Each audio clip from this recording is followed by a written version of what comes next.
Hello everyone, today we will discuss about vomiting in pregnancy. तो चलिए शुरू करते हैं। तो सबसे पहले अगर कोई फीमेल प्रेग्नेंट होती है तो सबसे कॉमन सिम्टम जो आता है वो होता है, या सबसे कॉमन दिक्कत जो किसी भी प्रेग्नेंट लेडी को होती है वो है वॉमिटिंग, मतलब उल्टी होना या फिर नौजिया मतली वाली कंप्लेन होना।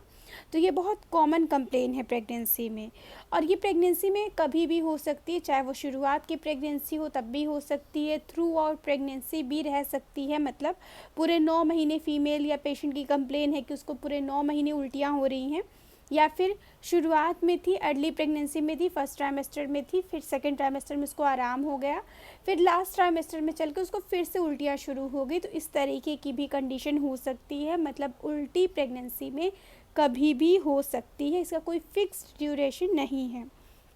और इसको हम इसी हिसाब से बांटते हैं प्रेगनेंसी की उल्टियों को। कुछ प्रेगनेंसी में जो उल्टियाँ होती हैं उसको हम अर्ली प्रेगनेंसी के कॉजेज़ में रखते हैं, और कुछ लेट प्रेगनेंसी में कॉजेज़ होते हैं जिनकी वजह से कुछ पेशेंट में शुरुआत में सिर्फ उल्टियाँ होती हैं, और कुछ पेशेंट्स में लेट में उल्टियाँ होती हैं, एंड कुछ पेशेंट्स में थ्रू आउट प्रेगनेंसी उल्टियाँ होती हैं।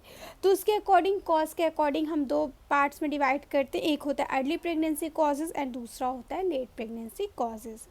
तो हम सबसे पहले डिस्कस करेंगे कि अगर शुरुआत में किसी को उल्टी हो रही, अर्ली प्रेगनेंसी में हो रही, तो क्या क्या कॉजेज़ हो सकते हैं, एंड अगर लेट प्रेगनेंसी में हो रही है तो क्या क्या कॉजेज़ हो सकते हैं। तो सबसे पहले हम बात करेंगे अर्ली प्रेगनेंसी कॉजेज़ की।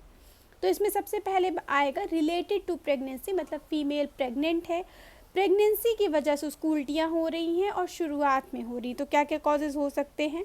मॉर्निंग सिकनेस हो सकती है। मॉर्निंग सिकनेस जो सबसे उल्टियाँ होती है, जो सबसे कॉमनेस्ट वजह है प्रेगनेंसी में उल्टी होने की या नौजिया होने की, लगने की, वो वजह है मॉर्निंग सिकनेस, जिसको हम सिंपल वॉमिटिंग के नाम से भी जानते हैं। अभी हम आगे उसको डिस्कस करेंगे। एंड दूसरी वजह हो सकती है hyperemesis gravidarum. And what is hyperemesis gravidarum, ये भी अभी हम आगे चल के डिस्कस करेंगे। सिंपल वोमिटिंग कब बोलेंगे, हाइपर एमेसिस ग्रेविडेरम कब बोलेंगे, सारी चीज़ें अभी हम नेक्स्ट डिस्कस करेंगे। तो अगर किसी पेशेंट को शुरुआत में उल्टियाँ हो रही हैं, वो प्रेग्नेंट है, तो दो वजह हो सकती है रिलेटेड टू प्रेगनेंसी। पहली वजह हो गई मॉर्निंग सिकनेस एंड दूसरी वजह हो गई हाइपर एमेसिस ग्रेविडेरम। अब प्रेगनेंसी तो है, लेकिन उसके अलावा भी कोई कॉज है जिसकी वजह से उसको शुरुआत की प्रेगनेंसी में उल्टियाँ हो सकती हैं। तो वो कौन कौन से कारण हो सकते हैं, उसमें हो सकता है पेप्टिक अल्सर, या फिर हेपेटाइटिस है मरीज़ को, या फिर यूटीआई है। तो इन सारे पेशेंट्स में भी प्रेगनेंसी के अलावा ये सारे कॉज होने की वजह से भी मरीज़ को शुरुआत की प्रेगनेंसी में उल्टियाँ हो सकती हैं। फिर इसी तरीके से हम डिस्कस करें लेट प्रेगनेंसी में। तो लेट प्रेगनेंसी में अगर हम रिलेटेड टू प्रेगनेंसी बात करें कि मरीज़ प्रेग्नेंट है और उसकी वजह से उल्टियाँ हो रही, लेकिन लास्ट ट्राइमेस्टर में चल के हो रही हैं, लेट में हो रही हैं, तो उसकी क्या क्या वजह हो सकते हैं। कॉन्टिन्यूएशन और रीअकरेंस ऑफ वोमिटिंग, मतलब जो उल्टी थी वो मरीज़ को पूरे 9 महीने चली, कॉन्टिन्यूएशन मतलब शुरुआत से लेकर लास्ट तक चल रही है, प्रेगनेंसी ही वजह है, तो इसलिए वो शुरुआत के महीने से लेके पूरे 9 महीने तक मरीज़ उल्टियाँ करती रह गई, ये वजह हो सकती है। या फिर ये वजह हो सकती है कि शुरुआत में मरीज़ को उल्टियाँ हुई, लेकिन कुछ महीने के लिए उसको आराम मिल गया, सेकेंड ट्राइमेस्टर में उसको आराम मिल गया, and last trimester that is third trimester में चल के मरीज़ की उल्टियाँ फिर से शुरू हो गई, रीअकरेंस हो गया वॉमिटिंग का। तो ये वजह हो सकती है लेट प्रेगनेंसी में उल्टियाँ होने की। दूसरी वजह हो सकती है प्री इक्लेम्शिया। प्री इक्लेम्शिया भी एक कॉम्प्लिकेशन है प्रेगनेंसी का। हाइपरटेंशन होता है, इडीमा होता है, प्रोटीन यूरिया होता है, ये सारी दिक्कतें होती हैं। ये भी पीआईएच अभी हम डिस्कस करेंगे नेक्स्ट टॉपिक में पीआईएच के बारे में, तो उसमें आपका प्री इक्लेम्शिया भी आएगा। तो अगर किसी मरीज़ में प्री इक्लेम्शिया हो रहा है तो उसकी वजह से भी लेट प्रेगनेंसी में उसको चल के उल्टियाँ हो सकती हैं। इसके बाद एसोसिएटेड विथ प्रेगनेंसी, मतलब प्रेग्नेंट तो है फीमेल, उसके अलावा उसको कोई दिक्कत है, कोई बीमारी है जिसकी वजह से उसको लास्ट ट्राइमेस्टर में चल के उल्टियाँ हो रही हैं, तो वो क्या क्या कारण हो सकते हैं। तो अब मरीज़ को अगर अपेंडिसाइटिस है उसकी वजह से उसको लेट प्रेगनेंसी में उल्टी हो सकती है, या फिर पाइलोनेफ्राइटिस है, किडनी का इन्फेक्शन है, तो इस वजह से भी उसको लास्ट ट्राइमेस्टर में चल के प्रेगनेंसी के अलावा कारण बन सकता है उल्टी का। ये हो गए causes of early pregnancy and causes of late pregnancy. अब हम डिस्कस करेंगे सिंपल वोमिटिंग को, या फिर जिसको हम दूसरा नाम भी देते हैं मॉर्निंग सिकनेस को। तो सिंपल वोमिटिंग क्या होता है, यहाँ जो मरीज़ की कंप्लेन होती है वो ये होती है कि मरीज़ जैसे ही सो के उठती है उसको मतली लगती है, नौजिया की कंप्लेन होती है। इसी बिहाफ पे हम इसको दूसरा नाम देते हैं, इसी बिहाफ पे, इसी वजूहात की बिना पे हम इसको दूसरा नाम भी देते हैं और हम इसको बोलते हैं मॉर्निंग सिकनेस।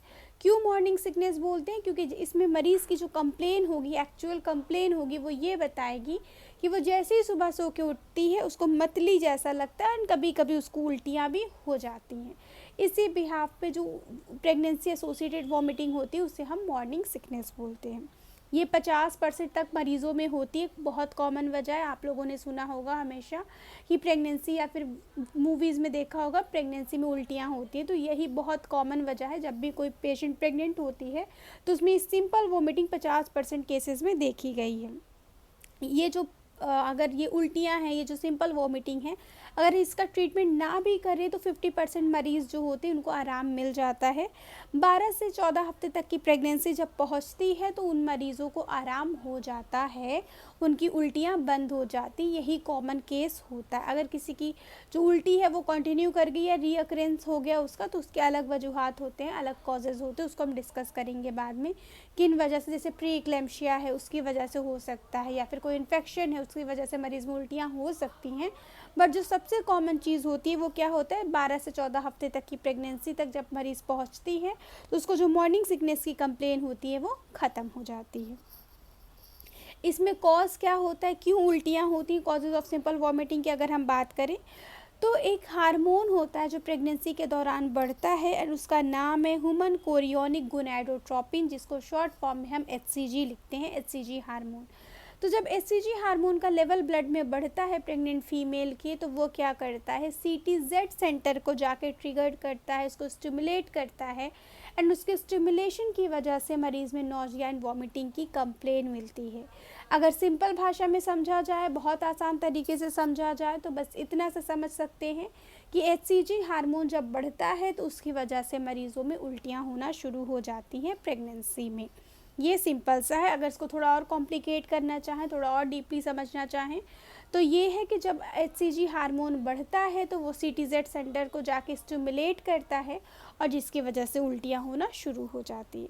या फिर immunological state, Altered immunological state की वजह से मरीज़ को उल्टियाँ हो सकती हैं, या फिर एस्ट्रोजन का अमाउंट बढ़ने की वजह से मरीज़ को उल्टियाँ हो सकती हैं। ये सारे कॉजेज़ हो गए सिंपल वॉमिटिंग की।